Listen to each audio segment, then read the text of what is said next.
سے پہلے نظر ڈالتے ہیں اب تک کی بلیٹن کی۔ اسسٹنٹ کمشنر تحصیل نورپور تھل علیزہ ریحان کا ایک اور عوام دوست اقدام۔ ڈاک بنگلہ سے ملکہ آبادی میں سٹریٹ لائٹ چالو کر دی گئی۔ عوامی سماجی حلقوں کا خراج تحسین۔ نورپور تھل کی ڈاک بنگلہ سے ملکہ آبادی میں ایک عرصے سے سٹریٹ لائٹ خراب تھی، جس کی وجہ سے جہاں رات کو نمازیوں کو مساجد میں آمد و رفت میں دقت کا سامنا کرنا پڑ رہا تھا، وہاں شہریوں کو اندھیرے میں مشکلات درپیش تھیں۔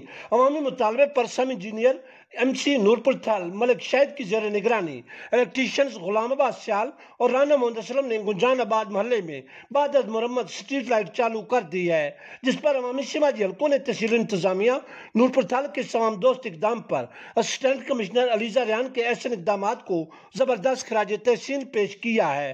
واضح رہے کہ علیزہ ریحان نے جب سے بطور اسسٹنٹ کمشنر نورپور تھل اپنی ذمہ داریاں سنبھالی ہیں، وہ اجتماعی عوامی فلاح و بہبود کے لیے تواتر سے احسن اقدامات کر رہی ہیں۔ نورپور شہر میں صحت و صفائی کے نظام کو مؤثر بنانے اور گلی کوچوں میں نکاسی آب کی بہتری کے لیے انچارج سینیٹری ورکرز عقیل عباس خان بلوچ کی زیر نگرانی عملہ صفائی کوشاں نظر آتا ہے۔ در اثنا اسسٹنٹ کمشنر علیزہ ریحان نے نورپور تھل پریس کلب کے وفد سے خصوصی گفتگو کرتے ہوئے کہا ہے کہ ہم تمام دستیاب وسائل شہریوں کی فلاح و بہبود کے لیے بروئے کار لا رہے ہیں۔ انہوں نے کہا کہ شہریوں کو بھی اپنی ذمہ داری کا ثبوت دیتے ہوئے ہمارے عملہ صفائی کے ساتھ تعاون کرنا چاہیے اور کوڑا کرکٹ مقررہ پیڈز پر ہی پھینکنا چاہیے۔ دو بیگز کے ساتھ اب ملے بگ فرینڈز کیک اپ بھی۔ Noodles and big friends cake up بوریت بھگائے، گڈنس بڑھائے۔